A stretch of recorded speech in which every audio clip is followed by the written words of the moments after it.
Thank you, and good morning. Good afternoon, excuse me. Good afternoon, you all. We are in the South, as I understand it. It's an honor to be here in more ways than one. An honor to be a member of Congress, for I am the only Jewish member to ever be elected from the state of Tennessee.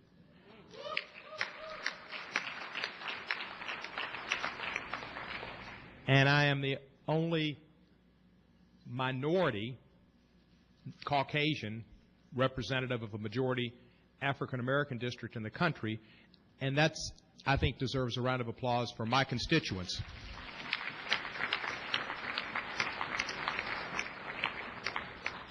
This is the last day of Black History Month, and unfortunately Black history has been made in Memphis in many ways. One of the most unattractive, saddened moments was in April of '68 when Dr. King was assassinated in Memphis. From that assassination, like a phoenix, a civil rights museum has grown. That is the finest national civil rights museum or civil rights museum in the country. And I encourage you all to come to Memphis and visit that civil rights museum and learn about the history of the movement going way, way back, and Sojourner Truth and Frederick Douglass and Ida B. Wells, and then you can come up to Thurgood Marshall and Dr. King and Julian Bond and everybody else. But I'm pleased to be here, and I'm pleased to be with J Street. When I first came to Congress, exactly, that's worth a round of applause. As my fellow colleagues, my fellow Congress people here know, and for a long time there was only one voice about Jewish positions concerning Israel, or American positions concerning Israel, really, and that was AIPAC. And there's nothing wrong with AIPAC. They should have their voice, and they have their voice, and they're very much pro-Israel. But as most of you know, if you get 3 Jews together, you're going to have 4 different opinions, at least. And I think it was one in Israel, the president at the time had some quote about, he's got 1,000 presidents or 1,000,000 presidents. And so Jewish people think for themselves. Albert Einstein said that there were certain things that made him very proud of being part of the Jewish people. Part of that was a searching for knowledge for its own sake. Part of it was a great desire for justice. And another was a striving for independence. And Jewish people are historically educated, knowledgeable, concerned about justice, and striving for independence. That's what Einstein saw, and it's true. And with that, it's hard to fathom there will be only one Jewish organization with one voice on any issue, because that doesn't represent the whole issue or all the Jewish people. Now there are 2 voices, both with the same goal: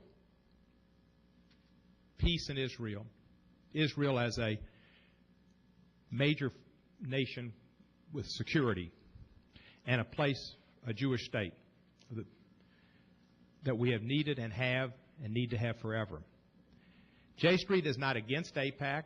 J Street is not against Israel. J Street is pro-Israel and pro-peace. It just takes a different approach, as you know. I received an email from a good friend of mine in Memphis who was a strong AIPAC supporter and cited some quotations from 3 of the speakers that are on the panel sometime or another. And they had statements that weren't very friendly toward Israel. And he suggested I shouldn't be here or be on this panel because I was among these 3 people, along with 96 others, that are going to be speaking. You don't make peace with who you're in love with.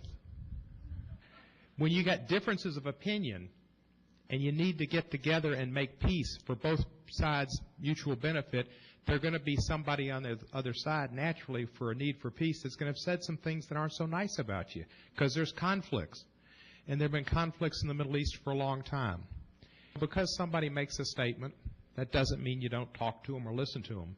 And if you don't talk to them or listen to them, you're not going to understand them, and you're not going to be able to find mutual accords. And it's a mutual accord that's necessary. So I'm pleased to be here, even though some people think that we should all march to the same drummer. Thoreau should be out there doing a one-man band. That's not the way thinking people operate. The situation in the Middle East, as you all know, is very fluid. Who knows what's going to happen next?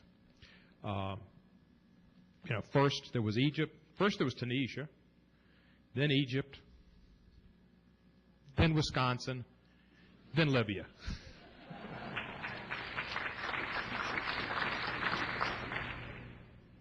With the problems with, in the Middle East, you don't know what's going to happen, but we know Israel needs support more than ever.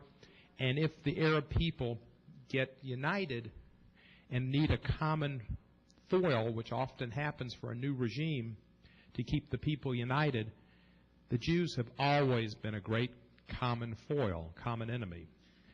And that's potentially could happen. So I think we need to take every opportunity we can to encourage the United States, to encourage Israel to sit down at the table, to have a two-state solution, to recognize the Palestinian Authority, to not be aggressive in East Jerusalem, and to try to find people who will benefit everybody in the long run. With that, I'm going to defer to my colleagues, and then we'll answer questions. And just once again, it's an honor to be with you, and I'm proud to be supported by J Street.